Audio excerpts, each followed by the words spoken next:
7월 둘째 주 주일날 2부 예배에 오신 여러분을 주님의 이름으로 환영하고 축복합니다. 우리 성경책 가슴에 안고 한 목소리로 선포합니다. 나는 예수님을 구주로 믿습니다. 나는 구원받았습니다. 나는 이 말씀을 믿습니다. 나는 행복합니다. 아멘. 요즘 날씨가 많이 무덥고 습하지요. 밤마다 잠 못 이루는 열대야가 계속되는 등 건강을 해치는 일이 우리 가운데 많이 있는데요.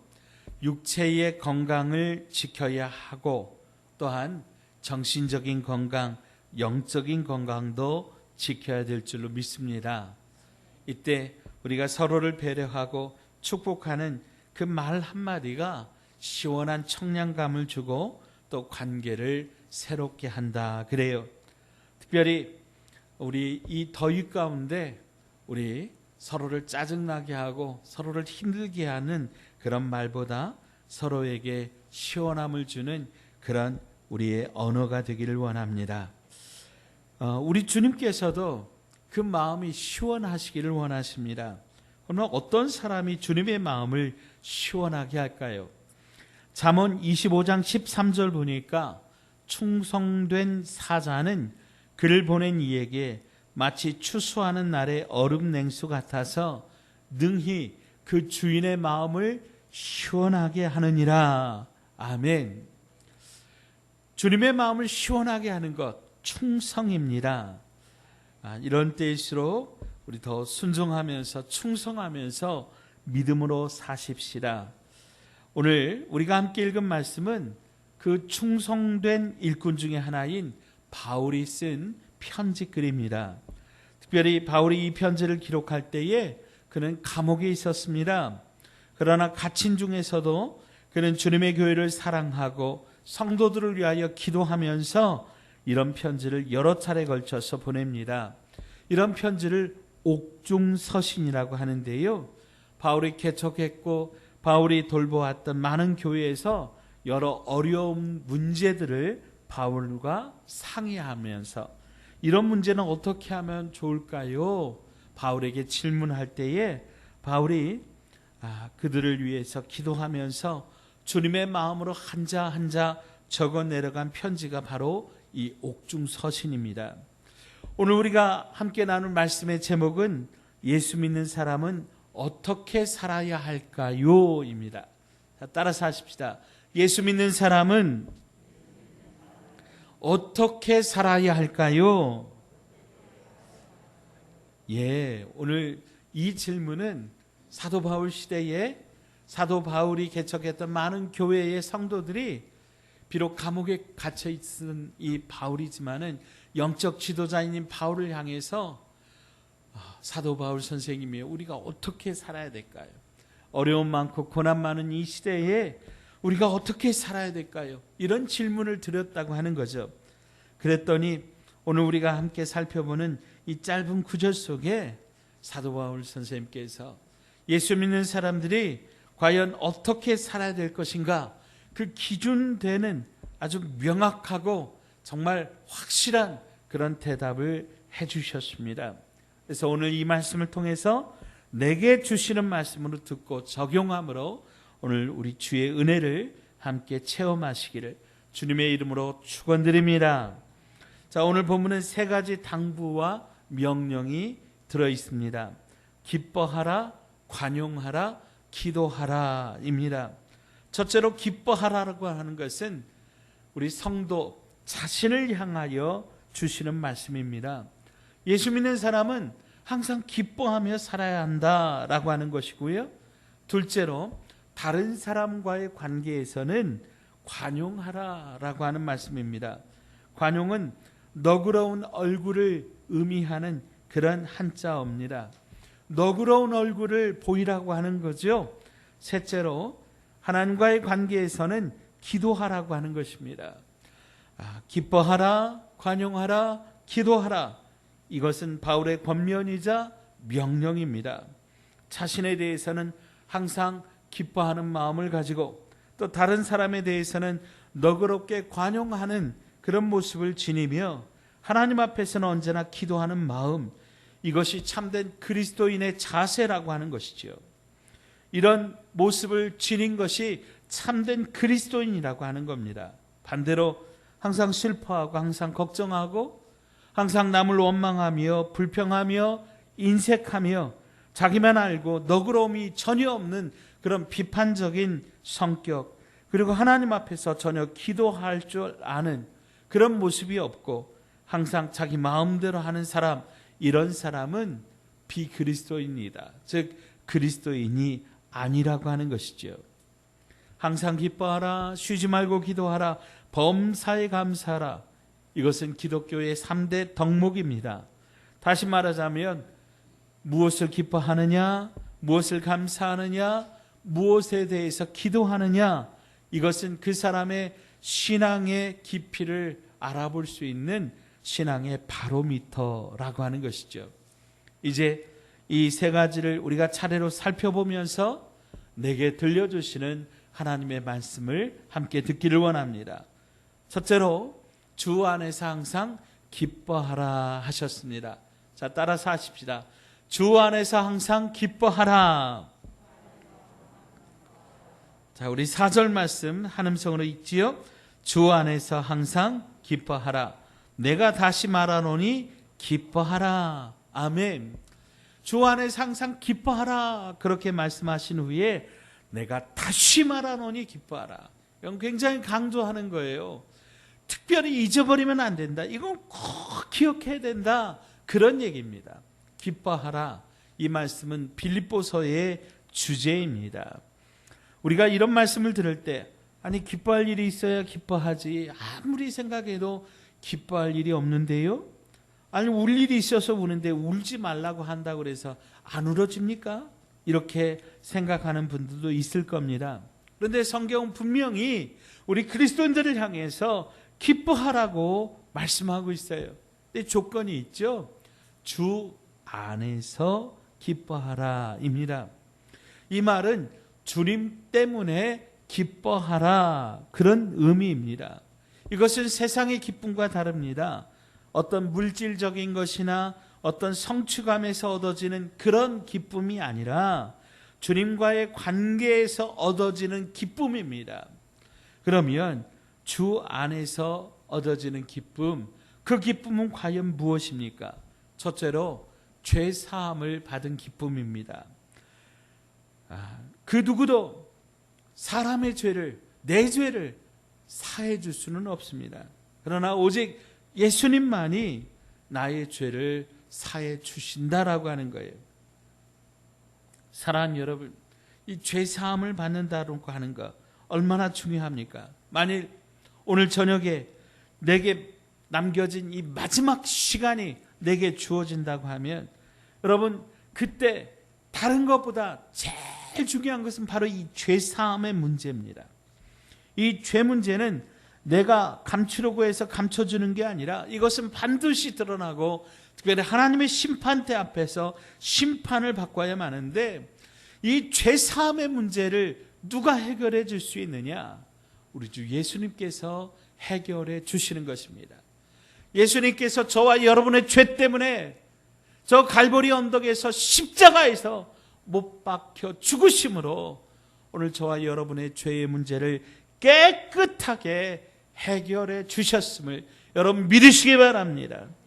그래서 이 죄사함을 받게 된 이 근본적인 기쁨, 이 기쁨은 세상의 다른 그 어떤 것과는 비교할 수가 없다라고 하는 겁니다. 왜 그렇습니까? 우리가 죄사함을 받은 다음에는 죽어도 하늘나라가 약속되어 있기 때문입니다. 우리가 죄사함을 받은 후에는 고난을 당해도 상관없습니다. 왜냐하면 이 고난은 나를 단련시키기 위한 훈련의 과정이요, 결코 저주가 아니기 때문입니다. 죄사함을 받고 당하는 고통은 염려할 것이 없습니다. 왜냐하면 이것을 통해서 더 큰 은혜를 받고 더 큰 은사를 우리가 경험할 수 있기 때문입니다. 그런데 사람들은 감기에만 걸려도 걱정합니다. 꼭 벌 받은 것 같기 때문입니다. 사업 망하는 것이 왜 문제가 됩니까? 죄 때문에 망한다고 그렇게 믿어지기 때문에 이것이 고통이 되고 이것이 염려가 되고 이것이 그 마음을 고통스럽게 하는 것입니다. 그러나 여러분 죄사함을 받은 사람은 사업이 어려움을 겪는다고 할지라도 육체의 고통이 있을지라도 걱정이 없습니다. 왜냐하면 이 죄 문제에서 자유하기 때문입니다. 이것은 죄의 결과가 아니라 이것은 하나님께서 나에게 더 큰 축복을 주시기 위한 축복의 과정이라고 믿어지기 때문입니다. 사랑하는 여러분, 따라서 하십시다. 나는 죄사함을 받았습니다. 모든 어려움은 해결되었습니다. 이 어려움은 더 큰 축복을 주시기 때문입니다. 아멘. 여러분 믿으시기 바랍니다. 아멘. 이 죄사함을 받은 기쁨이 우리에게 가장 큰 기쁨이고요. 자, 둘째로 하나님의 자녀가 되는 기쁨입니다. 죄사함을 받고 그것으로 끝난 것이 아니라 우리 주님께서는 우리 주님의 이름으로 우리에게 하나님의 자녀가 되는 특권을 누리게 하셨습니다. 하나님을 아버지라고 부르게 하셨습니다. 그래서 아들의 이름으로 아버지께 무엇이든지 구하게 하시고 구하면 다 받게 하셨습니다. 여러분 믿으시기 바랍니다. 예, 우리는 하나님의 자녀들입니다. 그래서 우리 하나님 앞에 무엇이든지 구하고 구하면 하나님이 다 주십니다. 이것이 우리에게 큰 기쁨의 이유가 되는 것이죠. 자, 세 번째로 하나님의 일꾼된 기쁨입니다. 하나님께서 온 세상 우주 만물을 창조하셨고 특별히 구원의 역사를 지금도 진행하고 계시는데 그 놀라운 구원의 역사 가운데 하나님께서 오늘 저와 여러분을 동역자 삼으셔서 우리가 하나님의 일을 감당케 하신다고 하는 거예요. 여러분, 우리가 하나님의 일을 감당한다고 해서 하나님이 막 놀랍게 대단한 일을 하실 거라 여러분 생각하지 마십시오. 우리가 하든 안 하든 하나님의 구원의 역사는 이루어집니다. 여러분 믿으십니까? 다만 하나님의 그 큰 구원의 역사에 우리는 그냥 손만 얹는 겁니다. 그냥 숟가락만 얹는 거예요. 그러나 하나님의 그 큰 구원의 기쁨을 우리에게도 나누어 주시는 거예요. 그래서 우리가 그 구원의 기쁨에 참여하도록 초청하셨다고 하는 거죠. 사도 바울이 지금 돌로 된 지하 감옥에 쇠사슬에 묶여 있습니다. 햇빛도 들지 않은 축축한 감옥 안에 땅에 말뚝을 박고 쇠사슬을 걸고 죄수를 묶어 두었습니다. 그렇게 매인 상태에서 몇 해를 지냈으니 얼마나 힘들고 괴롭겠습니까? 그런데 바울은 항상 기뻐하라, 주 안에서 기뻐하라고 명령하고 있습니다. 어떻게 그럴 수 있습니까? 주님과 당하는 고난은 영광스러운 고난이기 때문에, 주님과 당하는 고난은 구원의 기쁨에 참여하는 놀라운 축복이기 때문에 그런 것입니다. 사랑하는 여러분, 이것이 예수님과 함께하는 기쁨이요, 주 안에 있는 기쁨이요, 있다가 없어지는 기쁨이 아니라 영원히 우리 안에 함께하는 기쁨이고 그 누구도 빼앗을 수 없는 절대적인 기쁨입니다. 오늘 성경은 바로 이 기쁨을 저와 여러분에게 선물로 주신 줄로 믿으시기 바랍니다. 그래서 사도 바울은 주 안에서 항상 기뻐하라, 내가 다시 말하노니 기뻐하라, 이렇게 우리에게 명령하고 있는 것입니다. 그러므로 사랑하는 여러분, 우리의 마음에 순간순간 도저히 기뻐할 수 없는 그런 순간들이 있고 우리 마음에 슬픔이 찾아오고 절망이 찾아올 그때가 있어요. 근데 여러분, 그때 우리 예수님의 이름으로 여러분 자신에게 명령하시기 바랍니다. 내 영혼아 기뻐할지어다, 내 영혼아 하나님을 바라볼지어다, 너는 기뻐할지어다, 너는 찬양할지어다. 여러분, 누가 예수님을 잘 믿는 사람입니까? 그 얼굴에 하나님의 기쁨이 묻어나오는 사람입니다. 여러분, 웃음에도 여러 가지 웃음이 있어요. 비웃는 웃음, 마지못해 웃는 웃음, 반가운 척하고 웃는 척하는 그런 웃음, 이런 웃음은 가짜예요. 그건 진짜 기쁨이 아니에요. 그러나 오늘 주님께서 말씀하시는, 오늘 사도 바울을 통해 우리에게 명령하시는 이 기쁨은 변하지 않는 기쁨이고 주님으로부터 솟아오르는 기쁨이기 때문에 그 얼굴에 하나님 나라의 아름다운 미소를 머금게 하는 줄로 믿으시기 바랍니다. 그래서 가장 아름다운 얼굴은 하나님의 은혜 때문에 활짝 웃는 얼굴입니다. 여러분, 이런 얼굴이, 이런 기쁨이 여러분에게 충만하시기를 주의 이름으로 축원드립니다. 자, 두 번째는 관용하라입니다. 이 관용하라라고 하는 이 말씀은 특별히 한자어로 넓은 관 얼굴용이라고 씁니다.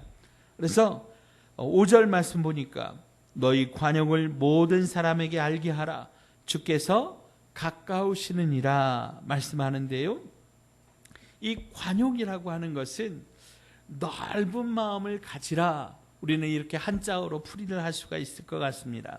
근데 이 원어의 그 어원을 좀 깊이 살펴보자면 옳은 일보다 무엇인가 더 큰 일을 하라, 그런 의미입니다.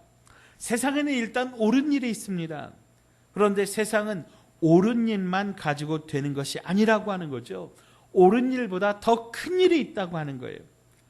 생각의 폭을 우리가 좀 넓혀 보십시다. 세상에는 옳은 일도 있고 잘못된 일, 그런 일도 있습니다. 이것은 옳다, 저것은 틀렸다 말할 수 있습니다. 그런데 잘못한 사람의 마음을 헤아리면서 그 마음을 아플세라 일단 너그럽게 봐주고 넘어가는 것입니다. 옳은 것보다 더 높은 것, 더 큰 것이 바로 이것입니다. 이것을 베푸는 것이 관용이라고 하는 거예요. 우리가 우리 자녀들을 가르칠 때 잘못하면 때리기도 하고 책망도 합니다. 그런데 잘못했다고 해서 다 그때 잔소리하고 다 징계하려고 하면 하루 종일 우리는 야단만 치다가 그냥 시간 지나고 말 겁니다. 그래서 웬만하면 아이들에게 관용을 베푸는 거죠. 좀 더 넓게 이해해주고 봐주는 겁니다. 어려서 그러니까, 몰라서 그러니까, 내일은 나아지겠지, 언젠가는 철이 들겠지, 그렇게 하고 말이죠. 이것은 현재만 보지 않고 미래를 바라보는 것입니다. 10년 후, 20년 후에라도, 언젠가, 아니 나 죽은 다음에라도 언젠가는 알게 되겠지 하면서 기다리는 것, 이것이 관용입니다. 여러분, 우리 주님께서는요, 십자가에 못 박히시면서 자기를 못 박는 사람들을 향해서 아버지여, 저들을 용서하여 주시옵소서, 저들이 알지 못하기 때문입니다, 그렇게 관용을 베푸셨습니다. 물론 이것이 옳고 저것은 잘못되었다, 잘못을 가리는 것, 나쁘다고 하는 것 아닙니다. 바른 것, 바른 말 옳습니다. 그런데 바른 말보다 더 차원이 높은 것이 있으니 참아주는 겁니다. 안다고 다 말하고 보았다고 다 비판하겠습니까? 옳은 것보다 더 큰 일을 행하는 것, 바로 그것이 관용입니다. 그런데 이 관용은 기쁨과 함께 갑니다. 이것은 나만의 이기적인 기쁨이 아니라 다른 사람에게까지 뻗어가는 그런 의미의 기쁨입니다. 내가 기쁠 때 관용은 자연적으로 이루어집니다. 반대로 내가 슬프고 짜증스러울 때는 무슨 말을 듣든지 그냥 당장 화부터 나오게 되는 거죠. 그러나 마음에 여유가 있고 기쁨이 충만할 때는 어떤 말이라도 너그럽게 봐주고 웃음으로 넘길 수 있습니다. 그래서 자녀가 잘못을 저지르면 책망도 하고 때로는 회초리도 들기도 하지만 실은 그때에 우리 부모님들에게 좀 회개할 것이 있어요. 여러분 잘 생각해 보십시오. 내가 부모가 기분 좋을 때는 아무리 큰 잘못이라도 그냥 봐주고 넘어갑니다. 그런데 기분 나쁠 때는 사소한 것이라도 일일이 따지고 책망하지는 않았느냐라고 하는 거죠. 그러면 아이들은 똑같은 잘못을 저질러도 어떤 때는 봐주고 어떤 때는 야단을 하니까 정신을 차릴 수가 없는 거죠. 그러니까 요즘 눈치 빠른 아이들은 이것은 내 잘못에 달린 것이 아니라 저쪽 기분에 달린 것이구나. 엄마와 아빠가 다툰 후에는 꼭 나에게 이렇게 불통이 뛰는구나. 그렇게 생각하는 거죠. 그것의 연쇄 반응으로 된 일임을 알게 되면서 이쯤 되면 나중에 잘못을 저질러도 자기의 잘못을 뉘우치지 않고 이제는 저쪽 기분이 어떤가, 공기가 어떤가 그렇게 눈치나 보게 되는 거죠. 관용과 기쁨은 병행하고 그 기쁨이 다른 사람에게 영향을 미친다고 했습니다. 우리가 기쁜 날 다른 사람도 기쁘고 나 즐거울 때 다른 사람도 즐겁게 하는 것입니다. 그래서 옛날에 아주 덕 많은 분들은 잔칫날에도 심지어는 장례를 치르는 날도 이제 동네 모든 사람들 심지어는 거질들도 다 불러서 잔치를 베풀었습니다. 이처럼 우리 옛 어른들은 자신보다 다른 사람들을 더 많이 생각했습니다. 근데 요즘은 어떻습니까? 전부 다 이기주의자가 되어가지고 남 생각은 하지 않고 그냥 나 좋으면 그만이라고 하는 거죠. 사도 바울은 우리에게 관용을 어떻게 보일 것인가에 대해서 모든 사람에게 알게 하라고 그렇게 말씀합니다. 관용은 숨길 수가 없습니다. 모든 사람에게 알게 할 만큼 나타나게 되는 겁니다. 그럼 왜 그렇게 해야 되느냐? 주께서 가까우시느니라. 이것이 우리가 관용을 베풀어야 될 이유입니다. 곧 세상을 떠날 것이라고 하는 거예요. 이 세상의 마지막이 될 테이니 살아있을 동안에 관용을 베풀라고 하는 거예요. 또한 역사적으로 말하자면 이 세상이 이제 곧 멸망할 것이라고 하는 거예요. 불의의 제물로라도 친구를 사귀라는 예수님 말씀처럼 우리는 주님의 마지막 때, 주님의 심판의 날이 가까웠기 때문에 종말론적인 사랑, 종말론적인 하루하루를 살면서 세상의 마지막 날처럼 사랑을 베풀고 관용을 베풀라고 하는 거죠. 자, 세 번째는 기도하라라고 하는 겁니다. 자, 6절 말씀 같이 한번 읽어보십시다. 함께 읽습니다. 아무것도 염려하지 말고 다만 모든 일에 기도와 간구로 너희 구할 것을 감사함으로 하나님께 아뢰라. 아멘. 리더스 다이제스트라고 하는 그런 잡지에 이런 글이 있습니다. 근심은, 염려는, 걱정은 하나의 습관이요 버릇이라고 하는 거예요. 그 근심하는 습관 7가지가 나와 있습니다. 첫째, 지나간 일을 염려하더라라고 하는 거예요. 여러분, 지나간 것은 지나간 것입니다. 지나간 것을 후회해도 그게 달라지지가 않는다고 하는 거예요. 그러므로 지나간 일을 후회하고 염려하는 버릇 끊어버려야 되는 거죠. 자, 둘째로 아직 일어나지 않은 일을 두고 미리 염려하고 걱정한다고 하는 거예요. 여러분은 어떤 일이건 반드시 그 일이 일어나리라고 하는 보장은 없습니다. 좋은 쪽으로 생각하면 속 편한데 꼭 우리는 안 좋은 쪽으로, 반대쪽으로 생각하고 염려하고 걱정한다라고 하는 거예요. 그러므로 앞으로 다가올 그 일에 대해서도 걱정하지 말자라고 하는 거예요. 셋째로, 내 뜻대로 안 된다고 걱정합니다.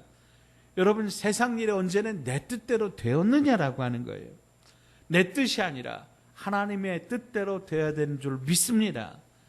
내 뜻대로 안 된다고 걱정하는 것, 그거는 오만불손한 걱정입니다. 자, 네 번째로 자신을 내세우고자 하는 명예욕으로 인한 걱정이라고 하는 거죠. 내 이름이 땅에 떨어진다라고 걱정하는 거죠. 여러분, 걱정을 하건 안 하건 상황은 그대로예요. 걱정한다고 해서 내 이름이 다시 올라가지 않는다고 하는 거죠. 남이 알아주면 어떻고 알아주지 않으면 또 어떻습니까? 하나님만 아시면 되지 않겠습니까? 그러므로 자기를 내세우고자 하는 그런 욕심에서 하는 걱정 하지 말자라고 하는 거예요. 자, 다섯 번째는 완전히 맡기지 못해서 걱정한다라고 하는 거예요. 남에게 맡긴 후에 그를 믿지 못하고 걱정하는 겁니다. 심지어는 하나님께 맡긴 것까지도 걱정하는 거예요. 여러분, 사람은 혼자서 살 수 없습니다. 그래서 부득이 누군가에게 일을 맡길 수밖에 없고, 그리고 일단 맡겼으면 믿어주고 그를 푹 믿어주면서 마음 푹 놓고 있어야 되는데, 그를 믿어주지 못하니까 걱정한다라고 하는 거예요. 여러분, 내가 걱정한다고 무엇이 달라지겠느냐? 안 달라집니다. 그러니까 여러분, 끝까지 믿어주는 거예요. 믿어주고 기다려주는 거죠. 자, 6번째로 자연 발생적인 것에 대해서 걱정하더라. 이를테면 비가 올까 걱정, 또 비가 안 올까 하는 그 날씨 걱정처럼 이 불가항력적인 일에 대해서 걱정하는 거예요. 여러분, 우리가 걱정한다고 비가 옵니까? 아니면 우리가 걱정한다고 해서 비가 안 오느냐? 아니라고 하는 거지요. 자, 7번째, 죽음에 대한 걱정입니다. 여러분, 죽을 때가 되면 다 죽는 겁니다. 그것을 미리 끌어당겨서 미리 죽을까 봐 걱정하는 거, 그거 잘못된 걱정이라고 하는 거죠. 일찍 죽든 늦게 죽든 그건 내 소관이 아니라 누구 소관이에요? 하나님의 소관입니다. 그런데 미리 그것을 끌어당겨서 왜 내가 걱정하고 있느냐라고 하는 거죠. 그래서 오늘 사도 바울은 뭐라고 이야기하냐면 아무 일에든지 염려하지 말라고 말씀합니다. 자, 따라서 하십시다. 아무 일에든지 염려하지 말자. 아멘. 아멘. 우리가 끝없이 염려에 집착하면서 은혜도 잊어버리고 하나님도 못 보고 하나님의 약속의 말씀도 들리지가 않게 되는 거예요. 염려에 집착하게 되면 대신 기도가 사라지고 은혜가 사라진다라고 하는 거예요. 그래서 사도 바울은 염려하지 말고 뭐 해야 된다고요? 감사함으로 기도해라. 아멘. 염려하지 말고 그 시간에, 염려하는 그 시간에 우리가 해야 되는 건 뭐냐면 감사함으로 하나님 앞에 기도하는 것입니다. 감사로 드리는 기도가 가장 능력이 있고 응답이 빠릅니다. 나사로를 살리실 때 예수님은 이제까지 당신의 기도에 응답해 주신 하나님께 먼저 감사하셨습니다. 요한복음 11장 41절에 아버지여 내 말을 들으신 것을 감사하나이다. 이렇게 감사하신 후에 나사로야 나오라 그렇게 소리치셨습니다. 감사가 먼저였습니다. 감사했더니 기적이 일어난 겁니다.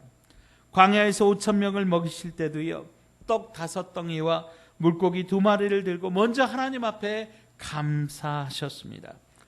우리말 성경에는 하늘을 우러러 축사하시고 라고 그렇게 간단하게 기록되어 있는데, 예수님께서 그 떡과 물고기를 들고 하나님 앞에 감사하신 후에 나누어 주셨습니다. 그랬더니 그 떡이, 그 물고기가 그 들판에 남자만 5,000명, 여자까지 합하고 아이들까지 합하면 아마 한 2만여 명이 먹고도 남는 그런 놀라운 역사가 나타났다고 하는 거예요. 감사해서 기적이 나온 거예요. 원망하고 불평하고 몸부림쳐도 거기에 응답은 없어요. 언제라도 우리는 받은 은혜를 감사하며 기도하며 하나님 앞에 나갈 때 거기에 기적이 나타나고 거기에 응답이 있는 것 여러분 믿으시기 바랍니다. 자, 그러면 감사하면 어떻게 해야 됩니까? 감사함으로 기도하면 어떻게 됩니까? 우리 본문 7절 말씀 자, 같이 읽어요. 함께 읽습니다. 시작. 그리하면 모든 지각에 뛰어난 하나님의 평강이 그리스도 예수 안에서 너희 마음과 생각을 지키시리라. 아멘. 하나님께서 평강을 주세요. 아멘. 우리가 하나님 앞에 감사로 기도하면 하나님이 평강을 주세요. 이 하나님의 평강이 나를 덮으면 모든 문제가 해결되는 것입니다. 여러분, 근심은 심리적인 거예요. 내 마음을 내가 마음대로 못하는 거예요. 그래서 하나님의 평강이 나를 덮어야 되는 거예요. 하나님의 평강이 내 마음을 덮으면 슬플 일밖에 없어도 기쁘고요, 아무리 고통스러워도 찬송할 수 있습니다. 그런데 하나님의 평강이 내 마음에서 떠나면 만나는 일마다 모두 걱정이고요. 돈이 많으면 돈 지키느냐 걱정이고, 돈이 없으면 또 없어서 걱정이에요. 이 걱정이 팔자가 되는 겁니다.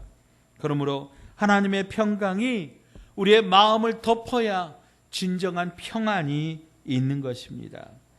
사랑하는 여러분, 하나님의 평강으로 오늘 저와 여러분의 마음을 덮어주시기를 축원드립니다. 우리가 잘못 생각하면 사람을 만날 때마다 그 사람과 좋은 관계, 좋은 인연, 그 사람이 나에게 좋은 일을 한 거는 생각나지도 않고 꼭 나빴던 일만 생각납니다. 저녁에 잠자리에 들 때면 하루 종일 좋은 일이 많았는데 그 좋은 일들은 생각나지 않고 꼭 기분 나빴던 것, 싫은 소리 몇 마디만 내 마음에 남아서 크게 나를 불쾌하고 그것이 나를 힘들게 하는 경우가 종종 있습니다. 이렇게 되면 은혜가 없어지는 겁니다. 이렇게 되면 하나님의 평강이 사라지는 겁니다. 그러므로 여러분, 성령께서 우리의 생각을 좌우 잡고 흔드셔야 되는 거예요. 우리의 마음도 하나님의 평강이 지배하고 우리의 생각도 하나님의 평강이 지켜주실 때만 우리가 진정한 평안을 얻게 되는 것입니다. 그런데 이 성령이 지배하시는 그리스도인의 모습이 바로 기쁨과 관용과 기도라고 하는 것이에요. 사랑하는 여러분, 우리 예수 믿는 사람으로서 기뻐하시면서 넓은 마음, 관용을 베푸시면서 하나님 앞에 모든 염려는 우리가 감사함으로 기도하면서 이 무더위 잘 이겨내시고 한 걸음 더 성숙한 그리스도인 되시기를 주님의 이름으로 축원드립니다. 하나님 아버지, 항상 주 안에 기뻐하기를 원합니다. 주님이 베푸시는 그 기쁨, 우리의 마음을 가득 채워 주시옵소서. 또한 우리 곁에 있는 지체들에게 우리 관용을 베풀기를 원합니다. 넓은 마음 가지고 참아주고 이해하며 그리스도의 덕을 베풀며 살게 하여 주옵소서. 또한 우리의 모든 염려와 걱정은 감사함으로 하나님께 기도하게 하여 주시옵소서. 그때 하나님의 평강으로 우리를 덮어주셔서 세상이 알 수 없는 기쁨, 그 평안으로 가득가득 채워주셔서 이 무더운 여름에도 주님과 함께 승리하게 하여 주시옵소서. 예수님의 이름으로 간절히 기도하옵나이다. 아멘.